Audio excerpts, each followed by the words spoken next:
Welcome to The Explainer. Today we're going to tackle a really big and complicated question, one that comes from a recent essay in the Wall Street Journal. Why is the Chinese state so deeply involved in a crackdown on religious belief? So to really get a handle on this, let's start with a specific story. A really high-profile event that kind of blew this whole issue wide open for the rest of the world. And that story revolves around this one man, Pastor Ezra Jin. He's a really big deal in China's independent Christian community, and so are the leaders of his church in Beijing, which is called Zion Church. So, who is this guy, Pastor Jin? Well, he's not just any pastor. He leads what's called an unregistered church, and that's key. It means it operates outside of the government's direct control. Because he insisted on that independence, he became this huge symbol for so many people. So you can see why his arrest wasn't just about him. No, it was a message. And now he's just one more name on a very, very long list of believers who've been harassed and locked up by the Chinese Communist Party. Okay, but here's the thing you have to understand. What happened to Pastor Jin, it's not a one-off, not even close. To really get it, you've got to zoom out and see that this is just one piece of a much, much bigger puzzle. And when I say bigger, I mean it. This isn't just about one religion. The source material is super clear on this.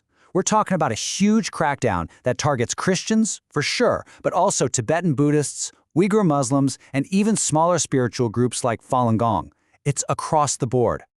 And wow, this image really says it all, doesn't it? The article talks about how churches are being forced to hang up portraits of President Xi Jinping right next to the cross. Think about that for a second. This is more than just keeping an eye on people. It's about pushing state power, its symbols, right into the most sacred spaces.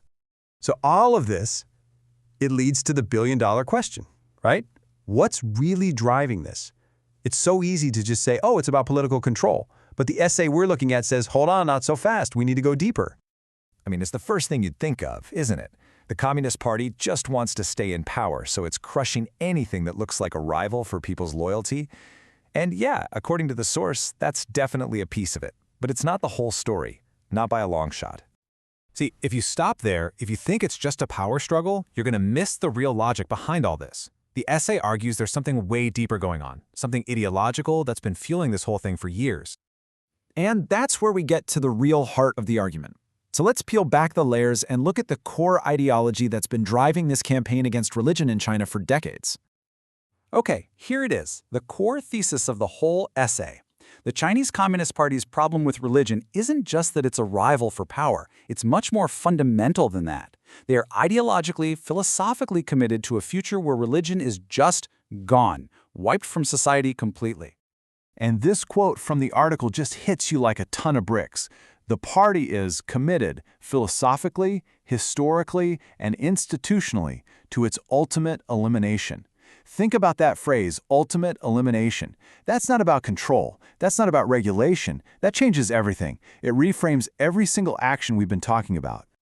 So if your goal is ultimate elimination, you're not thinking in terms of weeks or months.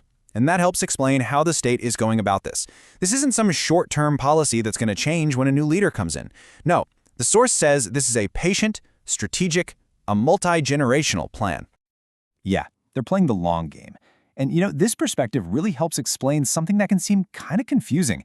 How can you see religion booming in some parts of China, with churches and temples full, while at the same time the government crackdown is so relentless and patient? It's because the state believes that, in the end, time is on their side. They can wait it out.